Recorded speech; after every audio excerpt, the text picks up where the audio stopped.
안녕하십니까, 홍기영 목사입니다.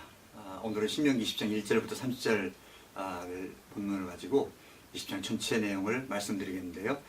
제목을 온전한 승리라고 잡았습니다. 하나님께서 이스라엘을 택하시는데 이스라엘은 신명기 7장 7절에 있는 말씀 보니까 너희들 가장 작은 민족 중에 하나다 이렇게 말씀을 해요. 그러면 왜 작은 민족 중에 하나인 저들을 택하셨는가 했더니 신명기 7장 8절에 있는 말씀 보니까 너희를 사랑하기 때문이고 또 너희 조상과 한 약속 때문이다 이렇게 얘기를 합니다. 그래서 너희도 나와 같이 하나님을 사랑하고 말씀 가운데 거하면 천대까지 너와 함께하리라 축복하리라 이렇게 이제 계속해서 말씀을 하고 있거든요. 이 놀라운 은혜는 하나님의 약속대로 계속되어서 예수 그리스도를 통해서 오늘 예수 주님을 따르는 우리에게까지 그 놀라운 은혜가 임한 줄 믿습니다. 강한 자가 아닙니다. 작은 자입니다. 약한 자입니다. 근데 하나님께서 우리를 택하셨습니다. 그리고 하나님의 구속사를 우리를 통해서 써나가기를 원하신다는 얘기입니다. 오늘의 현실이 녹록지가 않습니다. 참 힘든 때입니다. 근데 하나님께서는 작은 우리를 부르셔서 이 땅 위에 세상을 따라하는 것이 옳지 않음을, 하나님의 말씀 따르는 것이 승리한 길이고 행복한 길임을 우리에게 밝히 드러내 보이라고 거룩한 전쟁을 하라고 우리에게 말씀을 하고 있습니다. 오늘은 한국교회가 정한 3.1절 100주년 기념, 100회 기념 주일입니다. 100주년이 됐죠 벌써. 근데 그때 당시에 기독교인들이 1%밖에 되질 않았습니다. 2천만 명 중에 20만 명이었습니다. 그런데 놀라운 사실은 이 교회가 그리고 또 교회 지도자들이 이 3.1운동을 하는데 정말 결정적이고 핵심적인 역할을 했다 이렇게 얘기를 하고 있습니다.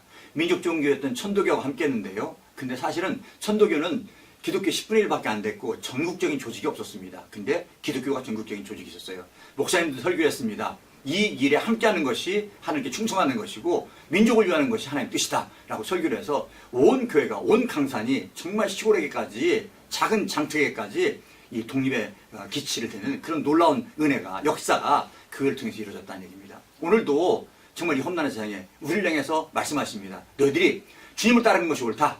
야가 빠져가지고 그런 일이 있을 때 뒤를 숨고 그냥 그 좋은 일, 편안한 일, 그리고 돈 되는 일 이런 것들만 사는 것이 아니라 진짜 진리 가운데 서라 우리에게 말씀을 하십니다. 그러면서 오늘 본문에서 우리들에게 온전한 승리를 거두려면 어떻게 되겠는가 하는 걸 말씀하고 있습니다. 첫 번째는요, 하나님을 신뢰하라고 말씀을 하고 있습니다. 전쟁 나갈 때 그 이스라엘보다 숫자가 많고 병마가 많다고 해서 절대로 기죽지 말아라, 두려워하지 말아라 이렇게 얘기를 합니다. 그런데 제사장이 전쟁마다 앞에 나가서 얘기를 하는 거예요. 너희는 절대 두려워하거나 떨거나 놀라거나 겁내지 말아라 얘기를 합니다. 왜? 하나님이 너와 함께 하신다. 이 전쟁은 너에게 속한 것이 아니라 하나님께 속한 전쟁이고 하나님이 싸우실 것이다 이렇게 얘기를 하고 있습니다. 오늘도 마찬가지입니다.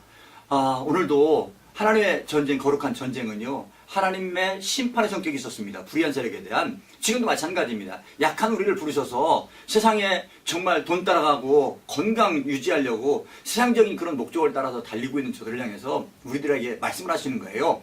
세상 풍조를 따르는 것이 건강한 삶이고 옳은 삶이 아니라 하나님의 말씀 따르는 삶이 옳은 삶이고 그래야 진짜 궁극적인 승리를 할 수 있다 이렇게 말씀을 하고 있습니다. 3.1운동 때도 마찬가지였습니다. 3.1운동 때 교회 지도자 중에 하나였던 그 수표교회 신석구 목사님이라는 분이 있습니다. 이분이 처음에는 참여를 안 했었습니다. 근데 나중에 기도하다가 참여하기로 하나님의 음성을 듣고 참여하기로 합니다. 그 참여하기로 하는데요, 이때 사람들이 말렸어요. 아니 목사님 거기 들어가가지고 이렇게 목사님 한다고 이게 독립이 되겠습니까? 해방이 되겠습니까? 안 됩니다 그랬더니 안다나도 했습니다. 우선은 내가 이런 일을 하면서 이웃들에게 아름다운 그 믿음의 모습이 전파될 것이다. 내가 정말 독립운동을 해서 했다는 것이 전파될 것이다. 또 한 가지는 내 새 애들에게 우리 아버지는 이렇게 민족을 위해서 애쓰다가 고난당했다 하는 것을 보여주기 위해서다. 나는 독립을 거두려 가는 것이 아니라 심으로 간다. 이렇게 하고 참여했습니다. 빛이 된 거지요. 어두운 때. 지금도 마찬가지입니다. 우리를 향해서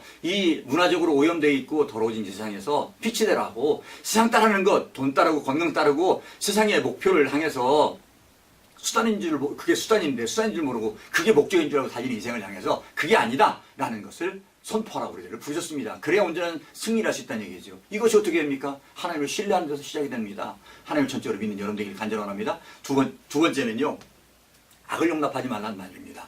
하나님을 신뢰하는 사람은 당연히 악을 용납해서는 안 되겠지요. 10절부터 나오는 말씀입니다. 전쟁할 때 원칙을 정해주는 거예요. 두 가지로 나갑니다. 하나는 가나안 안에 있는 민족들과 아니면 가나안 밖에 있는 민족들을 얘기합니다. 근데 굳이 가나안 밖에 있는 민족들하고 싸울 때는 평화를 선포해서 나중에 그걸 받아들이면 그냥 조공이나 받고 말라는 얘기입니다. 평화해야 된단 말이에요. 분노 때문에, 혈기 때문에 사람을 죽이고 하는 일은 하지 말아라 하는 뜻이죠.